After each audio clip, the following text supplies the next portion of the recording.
In early January 2023, officers from the Enoch Police Department were dispatched to conduct a routine welfare check. What began as a simple knock on a front door would soon unravel into one of the most heartbreaking tragedies the small town of Enoch had ever witnessed. Cedar 673, prioritize this channel. I have 2 deceased on the bed. You're gonna clear the home. It all started on the afternoon of January 4th, 2023, when the Enoch Police Department received a call from a woman concerned about her friend, 40-year-old Tausha Haight. Tausha had missed an online meeting they had scheduled, and after more than an hour without any word from her, the caller felt something was wrong.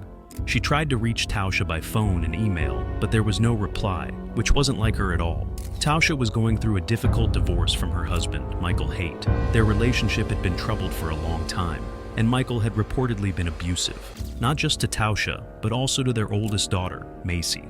Even though Tausha didn't feel safe around him, she still had to live in the same house with Michael because he refused to leave.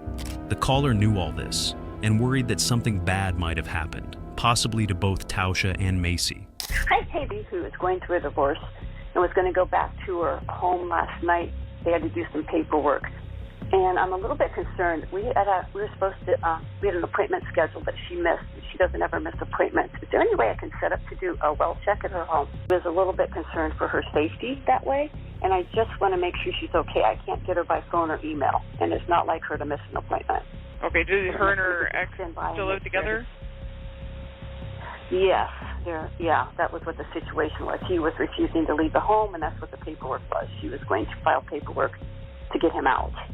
Do you know, by chance, in the past, can you explain to me, how he was violent? Was it just... I know they had a well check with CPS down there. It was with one of the kids. He just has anger issues.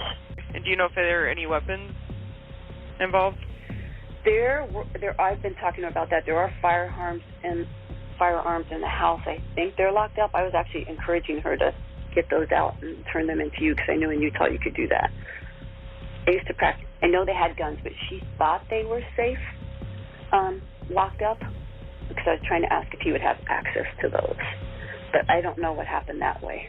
Officers Humphrey and Roy were dispatched to the Haight family residence. Upon arrival, they knocked several times. No answer, no signs of life. Yet, something felt off.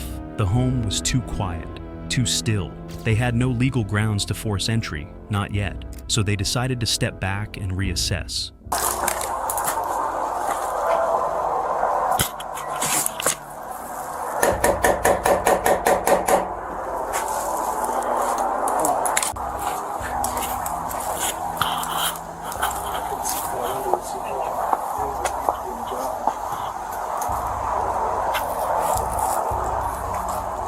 People you said come out of Hurricane? Lavercan, maybe? Lavercan Hurricane? We can see if there's anybody else that got that.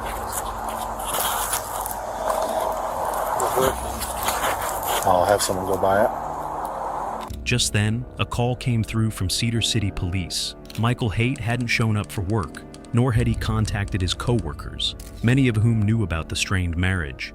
That's when things began to escalate. The officers attempted to locate the couple's 5 children, 17-year-old Makey, 12-year-old Briley, 7-year-old twins, Ammon and Sienna, and 4-year-old Gavin. But when they contacted the local school district, only Briley was showing up in the system, and even she hadn't been marked present that day. Time was ticking, and every unanswered question deepened the dread.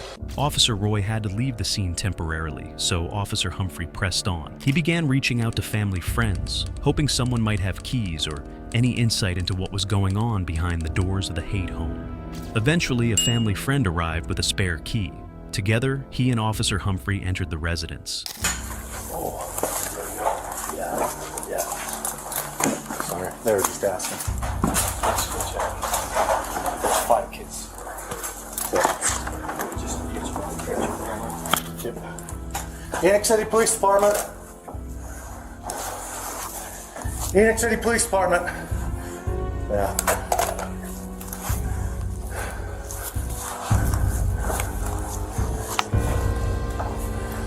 There's going to be other kids. I got you. Cedar 673, prioritize this channel. I have 2 deceased on the bed. I'm going to clear the home. Cedar, Phoenix City Police Department. Anybody in the hall, make yourself known. I'm gonna clear this room.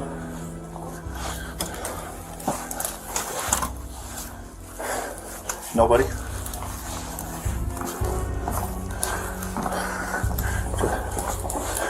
Phoenix City Police Department. Anybody in the house?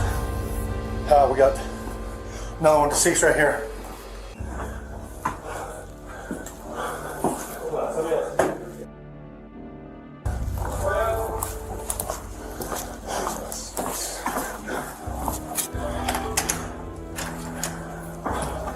Where have you gone? Where do we We need to clear the house. Clear here. We have one more deceased in this bed. Appears to be a gunshot to the face. Check in this room back here. One deceased here. Clear. Making good. I'm checking here. No, you're good. Wait. Cut? Yeah. One more. Gunshot back ahead.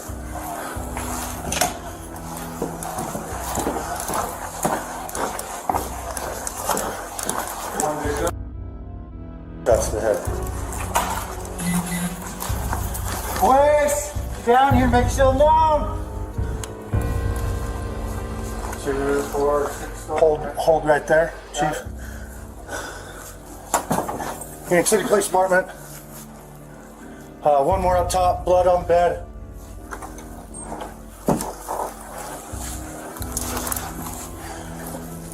bathroom here? Yeah, mess. One more down here. Bathroom's clear. Check in this room. Another gunshot. Or, sorry, I don't know that, but appears to be. Nope. One more. Gunshot back of the head. What else? Just a vacuum that's gonna fall. Go. Sauna. That way, left, opening.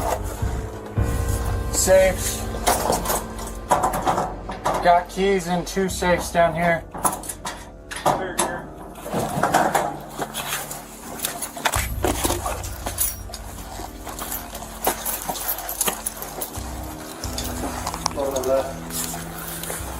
I got you. Assuming this is outside.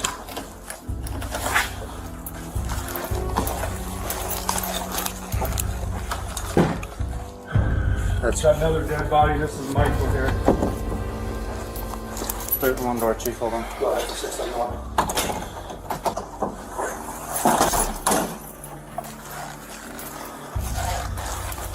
Nope.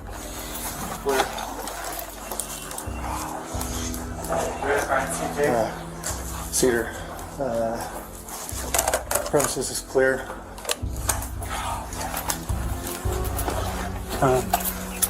Let's talk. I'm just letting dispatch know the house is clear. Hold on. Don't come in. Nobody go upstairs and don't let anybody in. Hey, stay out.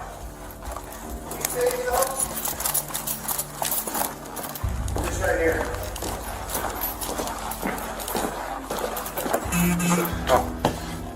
We need crime scene tape. Start fencing off everything. You got some in your car? No. 'Cause I can't. Call Gary. Okay, no problem.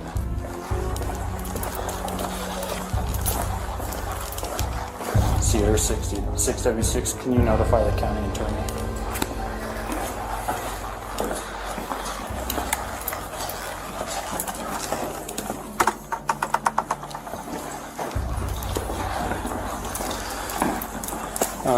Hey, yeah. I got Travis calling Gary.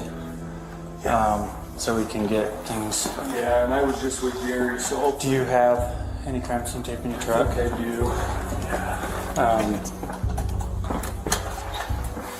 Let's keep everything as pristine as we can.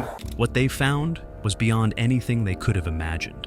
The home was silent, but filled with the unmistakable scent of gunpowder and something more tragic. Room by room, they discovered the bodies, and even Tausch's elderly mother, 78-year-old Gail Earl. All of them had been shot in the head, some more than once. Some were found lying peacefully in bed. Others appeared to have been ambushed. Finally, in the basement, they found Michael Haight, dead from a self-inflicted gunshot wound. Near his body was a handwritten note. Though only excerpts from Michael's note have been made public, the message was chilling. "This is nonsense, and I can't handle it for one more day.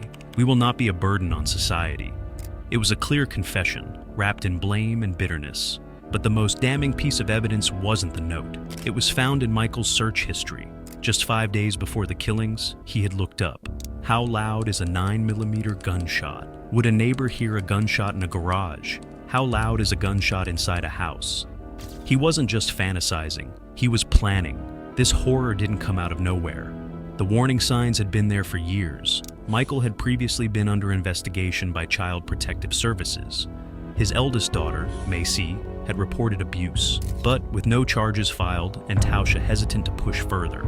Possibly due to their religious beliefs and pressure to maintain a perfect image, the matter was quietly dropped. Behind closed doors, however, Michael's behavior worsened. He controlled Tausha's finances, demanded permission for basic things, and berated her when she spoke up. It was psychological warfare disguised as a marriage. Eventually, in September 2022, Tausha told Michael to move out. He did, but it didn't last. He promised to change, even agreed to counseling. He moved back in, and for a brief moment, things seemed better. But old habits die hard. By December 21st, Tausha filed for divorce. And that, authorities now believe, was Michael's breaking point. In the days that followed the divorce filing, Michael spiraled. He couldn't control Tausha anymore. And when manipulators lose their grip, they don't always let go quietly. He started researching guns, soundproofing, and how neighbors might react to hearing gunshots. He made his decision, and on January 4th, he carried it out in the most heinous way imaginable. He executed his entire family, including his own children, before turning the gun on himself. If you enjoyed the video, don't forget to like and subscribe.